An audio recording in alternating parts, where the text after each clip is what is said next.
everyone and welcome to day 38 of Infinite Labs presents Road to Sheru Classic Transformation series. Today is going to be a shoulder day. Just wrap up your straps and be there.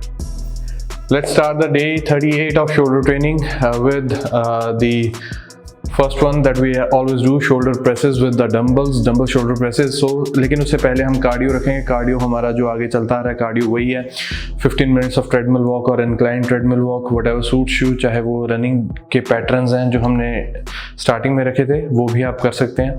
और उसके बाद upper body warm up, खासतौर पे shoulder का warm up बहुत ज़रूरी है क्योंकि मैक्सिमम अगर हम इंजरीज़ की बात करें, अपर बॉडी इंजरीज़ की बात करें तो वो सबसे ज़्यादा हमारे शोल्डर और एल्बोज में आती हैं.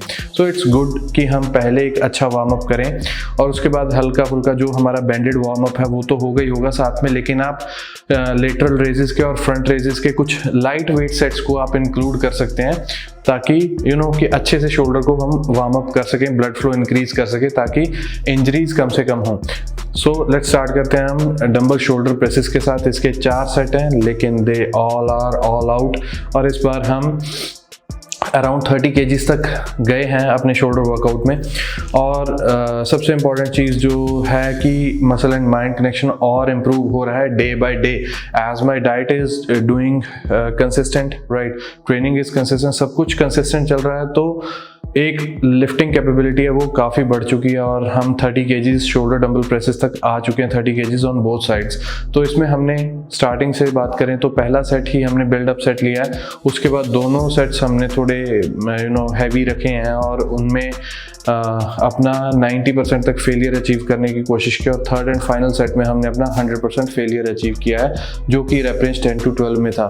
अगर मैं लास्ट टाइम की बात करूं तो लास्ट टाइम जब हमने 50 lbs यानी कि अप्रॉक्सीमेटली 23-24 kgs पे हमने लास्ट सेट लगाया था, अपना पीक सेट लगाया था, तो उसमें भी एग्जॉशन फील होती थी और अराउंड उसके हमारे 10 से 12 रेप थे. और फिर हमने वीक 5 के बाद जब हम वीक 6 में इस बार कर रहे हैं इसको, तो लास्ट सेट मैं इसमें 30 kgs तक गया और it was wonderful. Each and everything, stability, control, उसके बाद एग्जीक्यूशन, सब कुछ परफेक्ट था. So let's move on to the second exercise and that's again the lateral raises. Again I am telling you कि आपको वही एक्सरसाइजेज जिनके साथ आप बेटर कनेक्टेड फील कर पाते हो वही आपको अपने प्लान्स में रखनी है. और lateral raises is one of the good things that I feel connected my lateral delts to that.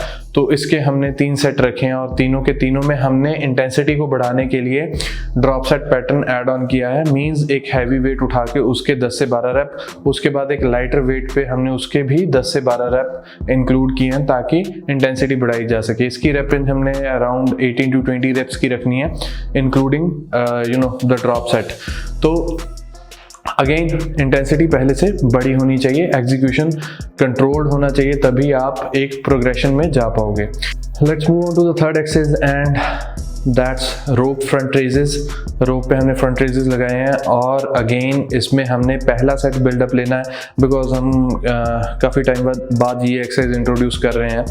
तो इसका बेनिफिट ये है कि आप बेटर आइसोलेशन फील कर पाते हो. अगर आप इसको डंबल्स पे करना चाहते हो तो कर सकते हो, मुझे उस पर भी बेटर होती है. Just to try another variation और आप लोगों के लिए एक वेरिएशन ऐड करने के लिए मैंने इस एक्सरसाइज को रोप पे एग्जीक्यूट किया और इसके हमने 3 सेट रखे हैं, तीनों हाई इंटेंसिटी रखे हैं.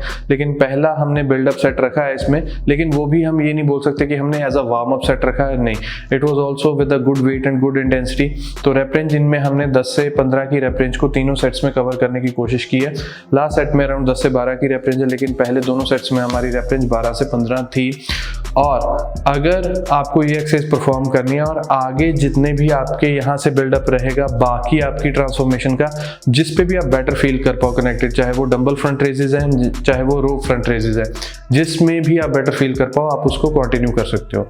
Let's move on to the fourth exercise today for the day and it's face pulls. अगेन हमने वीक 1 के बाद पुश पुल के स्प्लिट के बाद अब जाके हमने फेस पुल को ऐड ऑन किया है. जो हम आगे हमारे वर्कआउट्स में हम एक्सरसाइज करते आए हैं रियर डेल्ट फ्लाइज, ये उसका एक अल्टरनेट है. लेकिन again end of the day ये एक्सरसाइज आज आपको परफॉर्म करनी है और परफॉर्म करने के बाद आपको इस चीज़ का जजमेंट करना है कि कौन सी एक्सरसाइज आपके लिए बेटर है, कौन सी एक्सरसाइज पे आप बेटर फील कर पाते हो. लेकिन आज हमने इसको FST7 टच दिया है. आखिरी एक्सरसाइज जो हमारी फेस पुल है उसके हमने 7 सेट एग्जीक्यूट किया, उसमें हमने एक सेम इंटेंसिटी रखी है, लेकिन हर एक सेट में वेट बढ़ाने की कोशिश नहीं की हमने, लेकिन जो हमने दूसरे सेट के बाद वेट बढ़ा के उसको स्टेबल रख के ही हमने back to back set number 2, 3, 4, 5, 6 and 7 को हमने सेम उसी वेट पे एग्जीक्यूट किया है। रीज़न क्योंकि FSC 7 में जब हम अपने लास्ट एक्सरसाइज के साथ सेट लगाते हैं तो उसमें हम टाइम गैप कम कर देते हैं। For example it's just 45 to 60 seconds in each set, तो वहाँ पे वैसे ही आपका मसल माइंड कनेक्शन और पंपिंग इतनी ज़बरदस्त बिल्डअप हो जाती है कि you don't need to increase the weight to get to that level of intensity. So just make sure that whatever you do, whether it's a face pull exercise, whether it's a rear delt flies, make sure whatever you feel connected, do that. That's all for today's workout. See you tomorrow. Bye bye.